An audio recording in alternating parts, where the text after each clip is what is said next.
Education is so important because knowledge once given can never be rescinded. So it's yours to keep. So don't let this be the thing that holds you back from that.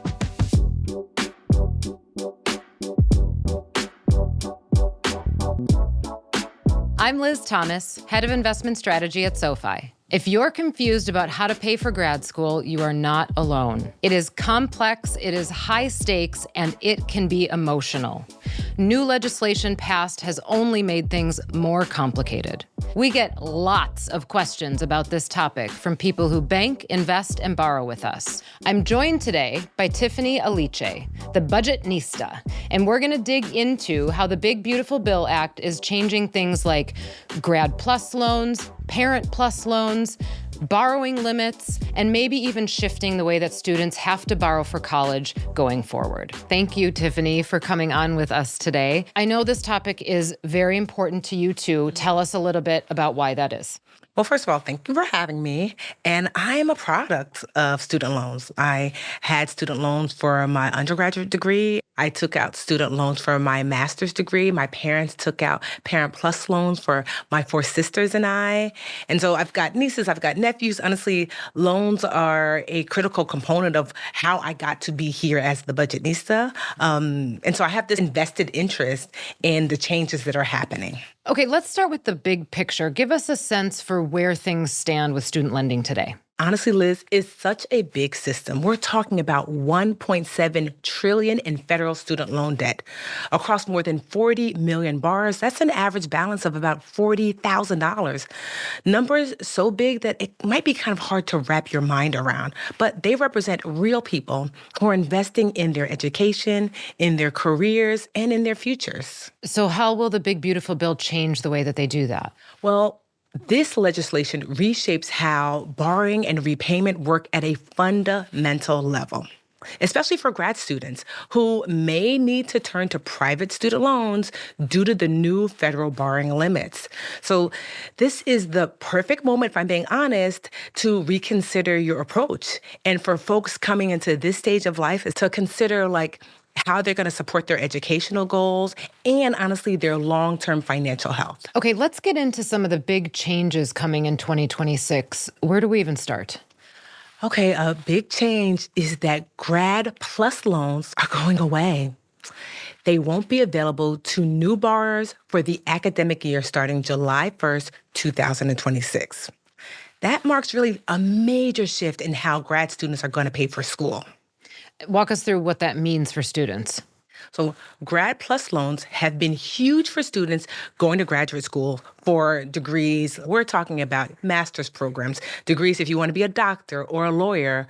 Before, these loans had no annual or lifetime limit. You could borrow to cover everything. You can borrow to cover tuition, housing, living expenses. That made all these degrees way more accessible, but also it meant that you can take on a lot of debt. And so it's not been unusual for a law student or a medical student to leave school with $200,000 or more in federal loans.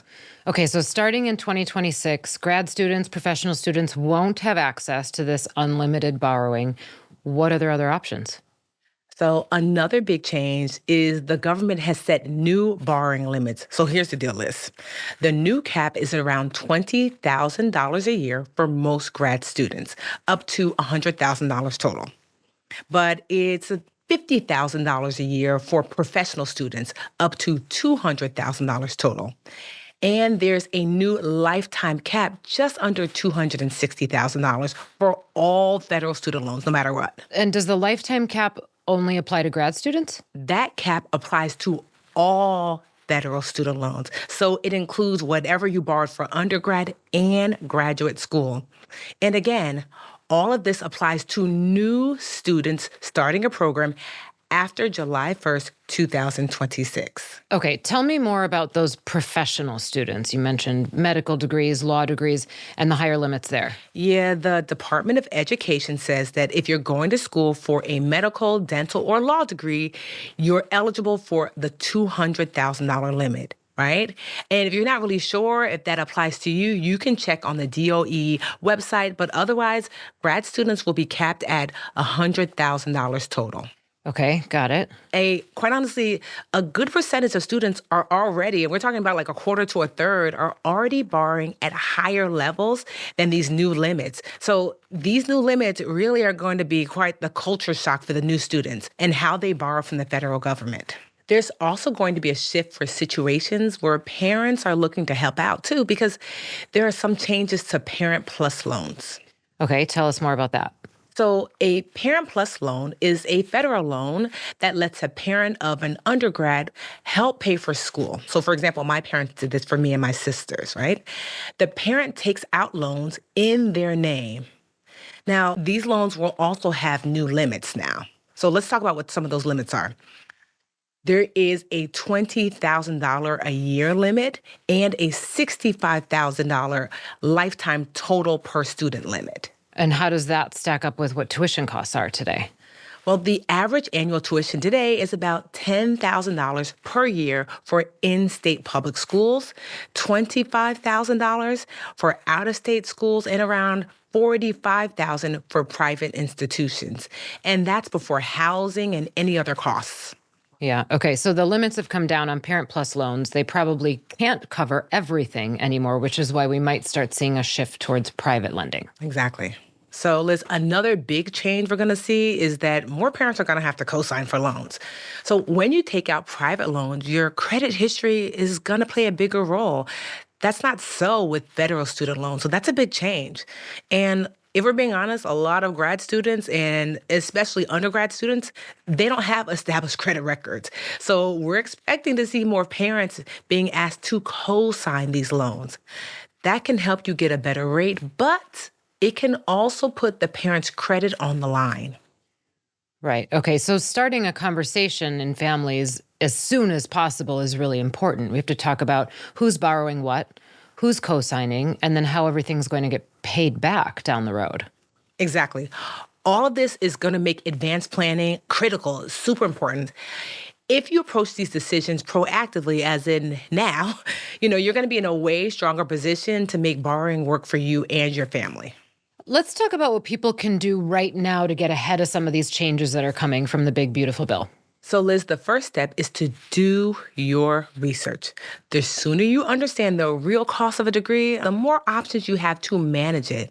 That means fully exploring all of the different ways to finance an education. So that includes grants, scholarships, federal loans, and private loans. Well, and that's key because most people underestimate how much college really costs. And in fact, we did a survey this year. 25% of respondents had no idea how much a four-year degree cost. And when they guessed, they underestimated it by about 30 to 60%. That's why understanding the cost is key and exploring all the options. So that can mean considering a state school, which can be less expensive, especially if you're an in-state student. And also living at home. I did it. Wasn't so fun, but I did save a lot of money. It's really important to consider, how much do I really need to borrow? What do I expect my income to look like after graduation? What can I realistically afford to repay? And what's the plan if something changes financially? Right. And I just want to be clear, we're not trying to discourage people from getting a degree. It's still very, very important.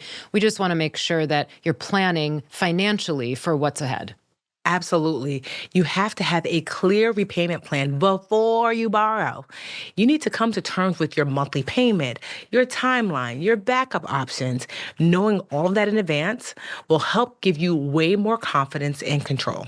So to recap, the big, beautiful bill is reshaping how you borrow for higher education, new borrowing limits, and a shift toward private loans. Exactly. The better you understand your options and the earlier you plan, the more confident you'll feel about the choices that you make. So Liz, my dad would say this to my sisters and I after we graduated from undergrad or a graduate degree. He would always have this speech where he'd say, education is so important because knowledge once given can never be rescinded. So it's yours to keep. So don't let this be the thing that holds you back from that. Well said, Dad. And thank you, Tiffany, for coming on with us today. For more resources on paying for college and managing student debt, follow SoFi. Check out the show notes for links to tools, calculators, and guides to help you make more informed decisions.